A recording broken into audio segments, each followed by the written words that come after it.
Bonjour mon frère, bonjour ma sœur. Nous voilà aujourd'hui mardi et c'est le temps de notre partage dans la parole de Dieu. Aujourd'hui, j'aimerais parler de la destinée de Noël. La destinée de Noël. Ésaïe 9, verset 5 nous dit, car un enfant nous est né, un fils nous est donné et la domination reposera sur ses épaules. On l'appellera admirable, conseiller, Dieu puissant, Père éternel, prince de la paix. Et quand nous allons au passage de Matthieu 1, verset 21, il dit, elle enfantera un fils et tu lui donneras le nom de Jésus. C'est lui qui sauvera son peuple de ses péchés. Et quand nous allons dans Luc 1, verset 31, la Bible dit, et voici, tu deviendras enceinte et tu enfanteras un fils et tu lui donneras le nom de Jésus. Il sera grand et sera appelé Fils du Dieu très haut. Et le Seigneur Dieu lui donnera le trône de David son père. Il régnera sur la maison de Jacob éternellement et son règne n'aura point de fin.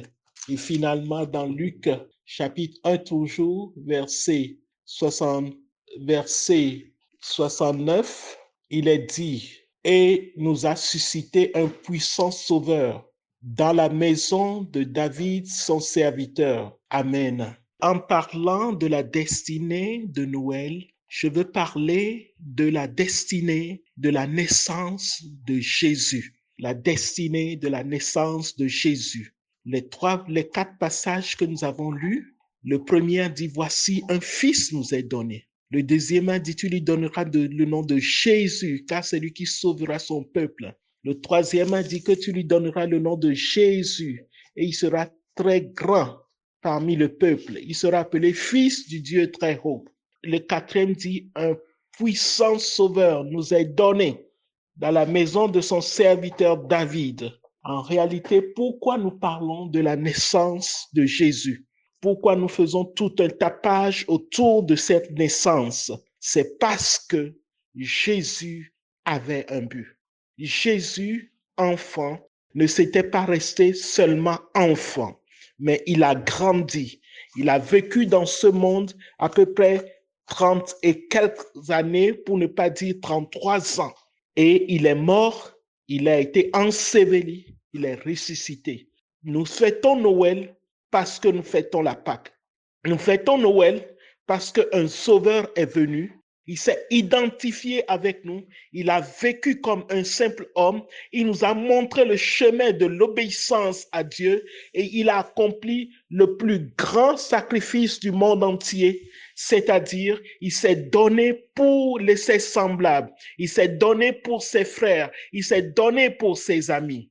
En réalité, nous fêtons Noël parce que nous avons trouvé un ami qui a quitté sa patrie natale et qui est venu dans le monde, une patrie étrangère, pour mourir pour nous tous qui fixons les regards sur le ciel. Nous fêtons Noël parce que la destinée qui est dans la naissance de Jésus, c'est que ce Jésus qui est venu devait vivre en tant que simple homme. Il a vécu 33 ans et la Pâque est venue. Il a donné sa vie, il n'a pas reculé devant la croix, il a pris la coupe, il a bu la coupe jusqu'à la lie et il est parti à la croix. À la croix même, son père l'a abandonné, mais il a toujours remis son esprit entre les mains du Père et le troisième jour, il est ressuscité et après 40 jours de sa résurrection, il est monté au ciel, il est exalté, il est assis à la droite de Dieu le Père.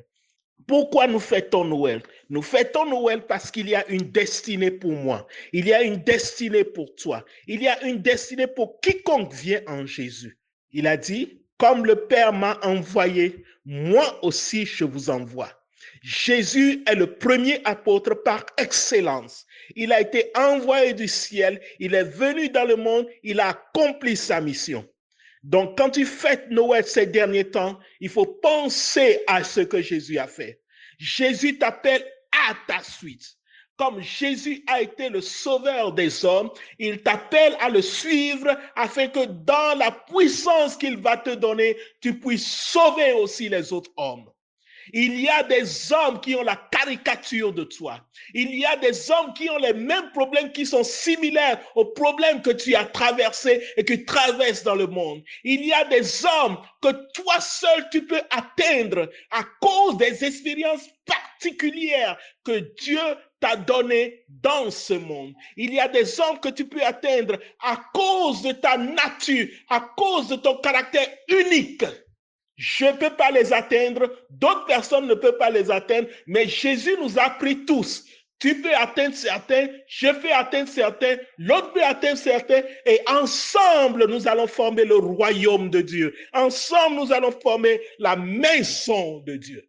Tu as une destinée. Nous célébrons la naissance de Jésus, même si Noël n'est pas une fête chrétienne. Nous célébrons la naissance de Jésus parce que la naissance de Jésus nous rappelle que nous aussi, nous avons une destinée.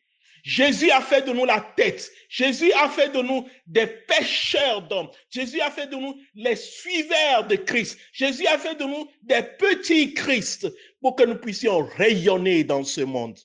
Comment est-ce que tu fais ce travail? Comment est-ce que tu rayonnes dans le monde? Comment est-ce que tu brilles? La Bible a dit qu'on ne met pas une lumière sous le boiseau. On ne le couvre pas. On le laisse briller. Mon frère, tu as une place dans la maison de Dieu. Si tu abandonnes la maison de Dieu, je serai seul. Je serai solitaire et je serai triste. Parce que tu es une composante importante dans la maison de Dieu. Comme Jésus est une composante importante dans la maison de Dieu. Jésus a dit, tu n'as pas voulu de sacrifice ni d'offrande, mais tu m'as formé un corps. Et j'ai dit, je viens pour faire ta volonté, ô Dieu. Est-ce que toi aussi, tu viens pour faire la volonté de Dieu? Que le Seigneur vous bénisse, que le Seigneur vous soutienne, que je vais faire une petite prière et ce sera la fin. Seigneur, fasse que durant ces périodes de fête, mon frère trouve sa place dans ta maison. Fasse qu'il ne soit plus vagabond, fasse qu'il ne soit plus solitaire, fasse qu'il ne soit plus un outcast, comme on le dit, mais fasse qu'il soit planté dans ta maison et est une partie vivante dans ta maison. Au nom de Jésus. Bon, vous entendez ce message? Je vais vous demander que mardi prochain, nous allons faire un jeûne et prière. Vous pouvez prier de matin 6 heures jusqu'à 14 heures. Si vous êtes sous médication, vous pouvez prendre quelque chose de léger, quelque chose de liquide et prendre votre médication, mais demeurez dans la prière. Dans la diaspora, nous allons demeurer dans la prière.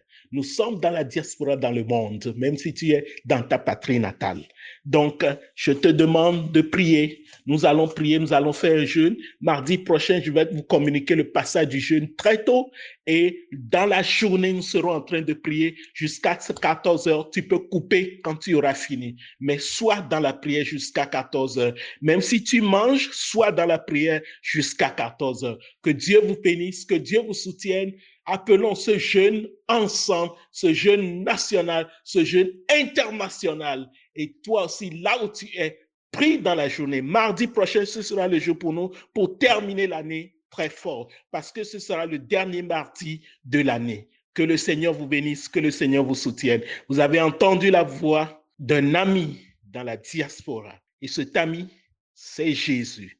Que Dieu vous bénisse. Bye bye.